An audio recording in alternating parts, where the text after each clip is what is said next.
आपका हमारे YouTube channel पर स्वागत और अभिनंदन है। हमारा YouTube चैनल है जारविस क्लासेस। तो चलिए हम देर न करते अपनी वीडियो को स्टार्ट करते हैं। हम आपकी रे ऑप्टिक्स किरण प्रकाश की पढ़ रहे हैं, उसमें हम आज एक नया डेरिवेशन पढ़ेंगे। उसका नाम है, भाई सभी को दिख रहा है, लेंस मेकर्स फार्मूला। बहुत इंपॉर्टेंट है आपके बोर्ड के एग्जाम की दृष्टि से। दूसरा इसी को दूसरे नाम जानते हैं, पतले लेंस द्वारा अपवर्तन का सूत्र। तो चलिए भाई इसको करते हैं। देखिएगा लेंस है पतला, लेंस मेकर फार्मूला है, ध्यान देखिएगा।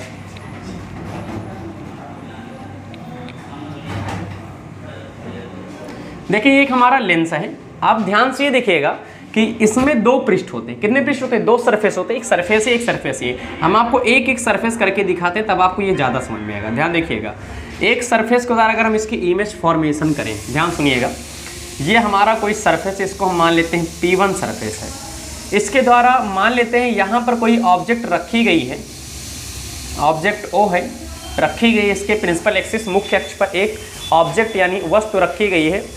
देखिए होगा क्या, अगर इसको हम पूरा एक गोला बनाए, ध्यान सुनिएगा, अगर ये पूरा एक गोला बनता है तो आपको अभिलंब खींचना सिखाते हैं। क्या खींचना? अभिलंब। अभिलंब कैसे खींचा जाता है? परपेंडिकुलर। जो भी एक ये कंप्लीट सरफेस बना, इसका जो सेंटर पॉइंट होता है वहाँ से हम क्या खींचते हैं? इसका एक अभिलंब, यानी इसका अभिलंब जब खींचेंगे तो अभिलंब बोलिए यहाँ जाएगा। ध्यान देखिएगा, ये गया इसका अभिलंब। तो देखिएगा ध्यान से, बाहर कैसा माध्यम है? विरल माध्यम। बाहर कैसा माध्यम है? विरल। और अंदर कैसा माध्यम है? सघन, क्योंकि अंदर कांच है। विरल मतलब है रेयर मीडियम और सघन मतलब होता है भाई डेंसर मीडियम। देखिए अब क्या होगा, जब आपको पता है कोई रे विरल से किस में जाए? सघन में जाए। रेयर से किस में जाए? डेंसर मीडियम में जाए। तो जो होता है मुख्य अक्ष यानी अभिलंब, सॉरी क्या होता है, अभिलंब की ओर क्या होती है? झुक जाती है। पहली किरण क्या होगी? इधर जा रही है, दूसरी किरण किधर जा रही है? इधर। अब देखिएगा ये जब रे गई इधर से, तो इस रे को जाना यहाँ से, लेकिन मीडियम चेंज किए तो ये रे क्या होगी? इधर बेंड हो जाएगी। और कहाँ फॉर्मेशन होगा इमेज? यहाँ। और मान लेते हैं इमेज फॉर्मेशन होता है आई डैश। किसके अनुसार हो रहा है भाई? ये P1 के पृष्ठ। अब एक लेंस में कितने पृष्ठ होते हैं? दो। कितने पृष्ठ होते हैं? दो। अब अगर इसी लेंस को हम कंप्लीट लेंस बना दे अपना, ध्यान देखिएगा, तो ये इसकी सरफेस क्या हो गई? P2। सरफेस क्या हो गई? P2। अब क्या होगा? ध्यान सुनिएगा।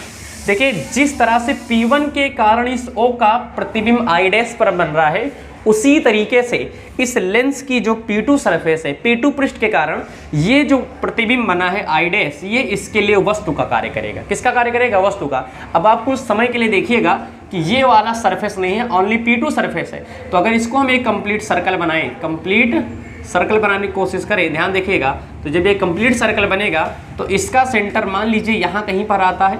तो इसका जो हम क्या खींचेंगे, इसके लिए जो परपेंडिकुलर होगा वो परपेंडिकुलर थोड़ा इमेजिन करिएगा यहाँ आता है। तब ये जो आई डैश प्रतिबिंब बना है किसके कारण? P1 के कारण, वो P2 के लिए आभासी वस्तु का कार्य करेगा। जब यह आभासी वस्तु का कार्य करेगा तो इसके कारण ये किरण उधर जाएगी, किरण उधर। और अब सुनिएगा, अब किरण जा रही है उल्टे डायरेक्शन में। उल्टे का मतलब सघन से किधर जा रही है? विरल में।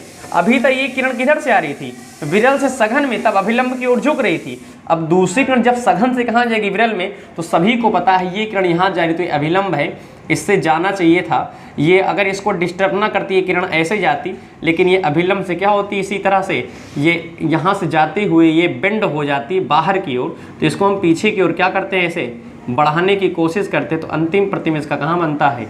आई पर बनता है। कहाँ बनता है प्रतिबिंब अंतिम इसका? आई पर। इस चित्र को इतना ना बनाकर इस चित्र को हम ऐसा बना सकते हैं। ये जो हमने आपको ये अभिलंब दिखाई, अभिलंब को आप क्या कर दीजिए? ऐसे मिटा दीजिए। आप इसको बस समझते रहिएगा कैसे किया है हमने। ये अभिलंब है इसके सरफेस के कारण, ध्यान देखिएगा। अभिलंब की आपको आवश्यकता नहीं है, आप बस जान दें आपको समझने के लिए बनाए हैं। इससे आपको चित्र थोड़ा ज़्यादा भरा हुआ देखिए, से आपको समझ में कम आएगा। अब देखिए क्या हुआ है, P1 के कारण वस्तु से किरण गई, यहाँ आई डैश पर प्रतिबिंब बनना। ये आई डैश प्रतिबिंब P2 के लिए वस्तु का करेगा, फिर से इसका प्रतिबिंब कहाँ बन रहा है? आई पर। अब चलिए वस्तुओं की दूरी नापते हैं। देखिए ये ऑब्जेक्ट है, तो इसकी P1 से दूरी क्या है? U है। वस्तु है जो ऑब्जेक्ट डिस्टेंस को हमने क्या मान लिया भाई? U से। इसी तरह से इस P1 के कारण जो यहाँ पर ये जो प्रतिबिंब बना है आई डैश, इसकी दूरी को मान लो भाई क्या? V dash. क्या मान लेते हैं हम? V dash. इसी प्रकार से देखिएगा ये लेंस क्या है? बहुत पतला है। तो जब लेंस पतला है इसकी मोटाई को मान लेते हैं T, और T इतना मोटा इसको नगण्य मान लेते हैं, यानी P1 और P2 सरफेस बहुत ही क्या है? नज़दीक हैं, इस दौरान जो ये V डैश है इसके लिए प्रतिबिंब है, लेकिन अगर P2 से नापेंगे तो इसको भी हम क्या नाप सकते हैं, V डैश नापेंगे। क्यों? क्योंकि ये जो दूरी है बहुत कम है।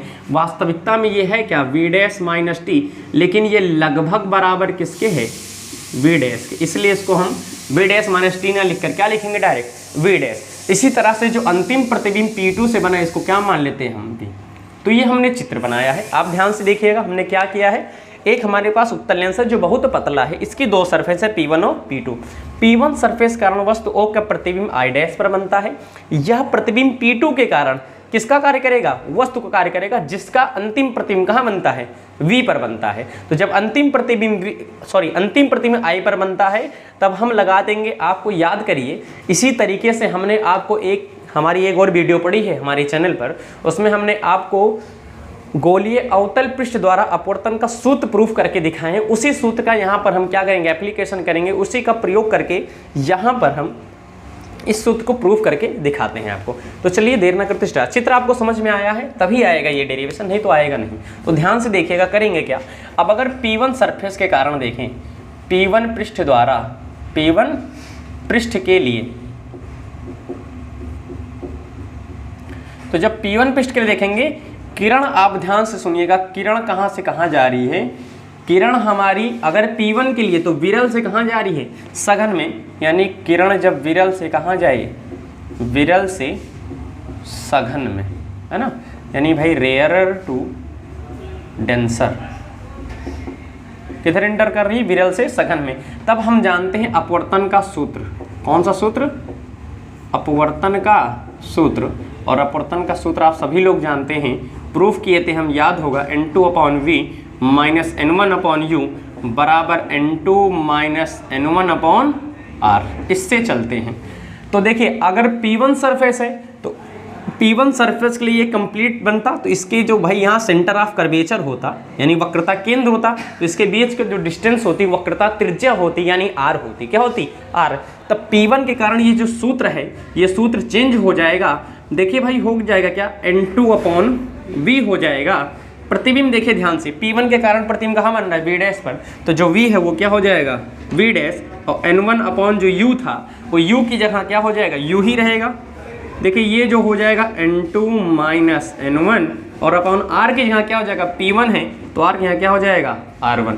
इक्वेशन नंबर क्या मान लेंगे इसे हम, फर्स्ट। इसी तरीके से हम किसके कारण देखेंगे, P2 पृष्ठ के लिए देखेंगे। ध्यान सुनिएगा, P2 पृष्ठ के लिए, जब P2 पृष्ठ के लिए देखेंगे तब किरण कहाँ जा रही थी, विरल सघन जा रही थी। P2 में हमने क्या दिखाया था भाई, किरण सघन से किधर जा रही थी, विरल में। तो जब किरण सघन से जा रही है विरल में, यानी किरण किधर जा रही है, सघन से विरल माध्यम में प्रवेश करती है। जब सघन से विरल में जाएगी तो इसके जो इंडेक्स, रिफ्रैक्टिव इंडेक्स है यानी अपवर्तनांक है, वो चेंज हो जाएंगे। हमने ये अपवर्तनांक नहीं बताया था, विरल का अपवर्तनांक N1 मान लो और सघन का अपवर्तनांक क्या मान लो, N2। N1 से N2 में जा रही तो ये, और जब N2 से N1 में जा रही तो भाई इसका जो सिस्टम है वो अपोजिट हो जाएगा, तंत्र। और जब ये तंत्र उल्टा हो जाएगा तो अपवर्तनांक के मान क्या हो जाएंगे, बदल जाएंगे। यानी जहाँ N2 था वहाँ क्या हो जाएगा, N1। प्रतिबिंब की दूरी यहाँ V डैश है। अब सुनिए, P2 के लिए प्रतिबिंब क्या था, V था। क्या था प्रतिबिंब, V। तो जहाँ V डैश है वहाँ क्या हो जाएगा मेरे भाइयों, V हो जाएगा। इसी तरीके से हम जब देखेंगे, जहाँ N1 है वहाँ क्या हो जाएगा, N2। क्या हो जाएगा, N2। इसके लिए देखिए, इसके लिए ऑब्जेक्ट का कार्य कौन कर रहा है, I डैश कर रहा है। मैंने आपको स्टार्टिंग में बता दिया था कि ये ऑब्जेक्ट की distance V dash minus T है, लेकिन ये किसके बराबर है, लगभग V डैश के बराबर है। क्यों, क्योंकि जो T है मोटाई, लेंस की जो मोटाई T है वो बहुत ही कम है, इसलिए V डैश माइनस टी को हम क्या लिख सकते हैं, V डैश। तो यहाँ पर हम डायरेक्ट क्या लिख सकते हैं, V डैश लिख सकते हैं। क्या लिख सकते हैं, V डैश। और देखिए N2 की जगह क्या हो जाएगा, N1, और N1 की यहाँ क्या हो जाएगा, N2, अपन R1 की जगह यहाँ क्या हो जाएगा, R2, क्योंकि पृष्ठ क्या है, P2। इक्वेशन नंबर क्या मान दो इसे, सेकंड। क्या मान देते हैं हम, सेकंड। अब देखिएगा दोनों इक्वेशन को जोड़ दीजिए। क्या करें, दोनों इक्वेशन को जोड़ दीजिए। यानी हम कहेंगे कि समीकरण 1 व 2 को जोड़ने पर, तो जब दोनों को जोड़ेंगे, LHS को LHS से, RHS को RHS से। ध्यान देखिए, इसको इधर से जोड़िए, यानी पहले इधर लिख लीजिए N2/V माइनस N1/U। V की जगह V डैश है, एंड इसका LHS देखिए भाई क्या है, इस वाले समीकरण 2 का प्लस लगा दीजिए क्योंकि जोड़ रहे हैं, N1 upon V minus N2 upon V dash. अब बराबर इधर से इसको जोड़िए, इस साइड से इस साइड RHS को RHS से जोड़िए, यानी पहले लिख लीजिए N2 माइनस N1 अपॉन हो जाएगा R1 and plus N1 minus N2 upon R2। ध्यान देखिएगा N2 upon V dash minus में, N2 upon V dash plus में, माइनस प्लस कैंसिल। देखिए N1 upon V, N1 upon U, इधर इसको इधर भेज दीजिए, यानी प्लस को पहले लिख लीजिए, माइनस को बाद में, N1 upon V minus N1 upon U बराबर। देखिए इसको हम थोड़ा चेंज करके आपको बताते हैं कैसे करना, ध्यान सुनिएगा मेरी बात को। N2 minus N1 upon R1, अगर यहाँ से हम माइनस कॉमन कर लें, क्या कर लें, देखिए प्लस है मान लेते हैं, अगर यहाँ से हम माइनस कॉमन करें तो ये जो N1 और N2 इनके डायरेक्शन चेंज हो जाएंगे, यानी N2 की जगह क्या लिख लो N1 और N1 यहाँ क्या लिख लो N2। भाई N1 था N2 लिख लिए और N2 था क्या लिख लिए N1 और बटे क्या हो जाएगा R2। अब सुनिए ऐसा काहे लिखे, ध्यान देखिएगा, माइनस का अगर अंदर में गुणा होगा तो माइनस प्लस माइनस और माइनस माइनस प्लस फिर से वही चीज़ आ जाएगा। अब सुनिए ये माइनस प्लस क्या हो जाएगा यहाँ माइनस, तो इसलिए इसको हम डायरेक्ट ऐसे लिख सकते हैं माइनस। ये बात अगर आप समझे हैं तो बताइएगा, इसको हम फिर से बताते हैं। देखिए ध्यान से हमने क्या किया है, देखिए ये प्लस था फार्मूला, हमने इनको अपोजिट किया तो इसका जो माइनस था हमने माइनस क्या किया, बाहर कॉमन किया। माइनस जब बाहर कॉमन कर रहे हैं, माइनस के अंदर में गुणा होगा तो प्लस है, माइनस प्लस माइनस हो जाएगा और माइनस माइनस क्या हो जाएगा प्लस, क्योंकि N1 प्लस में हो जाएगा और N2 किस में माइनस में। देखिए यहाँ चाहे ऐसे लिखो चाहे ऐसे लिखो, बात एक ही है। ये माइनस प्लस क्या हो जाएगा भाई, माइनस हो जाएगा, इसलिए हम इसको क्या कर सकते हैं माइनस। समझे कि नहीं बात को। यहाँ कॉमन क्या है, देखिए ध्यान से, यहाँ कॉमन है N1 तो यहाँ बचेगा 1 upon V minus 1 upon U बराबर क्या बचेगा, यहाँ कॉमन देखिए आपको दिख रहा है N2 माइनस N1 कॉमन है, N2 माइनस N1 कॉमन कर लीजिए और अंदर केवल बचेगा 1 upon R1 minus 1 upon R2। ध्यान देखिएगा N1 इधर मल्टीप्लाई में है, इधर जाएगा डिवाइड में हो जाएगा, इसके डिवाइड में भेज दीजिए, यानी यहाँ से आप ये लिख सकते हैं, ध्यान देखिएगा 1 upon V minus 1 upon U बराबर N2 माइनस N1 बटे N1 और बचेगा क्या 1 upon R1 minus 1 upon R2। देखिएगा ध्यान से 1 upon V minus 1 upon U किसके बराबर होता है, लेंस का सूत्र है, कक्षा 10 में आप पढ़े हैं, 1 अपॉन ए बराबर 1 upon V minus 1 upon U, ये आप जानते हैं। तो इसलिए जहाँ 1 upon V minus 1 upon U हम क्या लिख सकते हैं 1 अपॉन F बराबर क्या हो जाएगा N2। अब सुनिए इसको अलग अलग लिख लो, N2 upon N1 minus N1 upon N1 लिख सकते हैं कि नहीं इसको। इधर क्या बचेगा 1 upon R1 minus 1 upon R2। यहाँ तक किसी कोई दिक्कत नहीं होनी चाहिए। देखिए क्या होगा N1 से N1 कैंसिल हो गया, यहाँ आपका केवल ये बचेगा 1 अपॉन F बराबर N2 upon N1 minus 1 and 1 upon R1 minus 1 upon R2।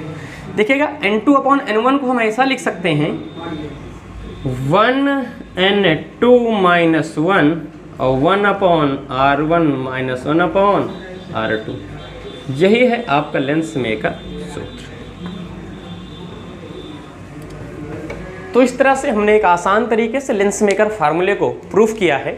आपको अगर यह वीडियो अच्छी लगी है तो चैनल को सब्सक्राइब करें और वीडियो को लाइक करें। धन्यवाद।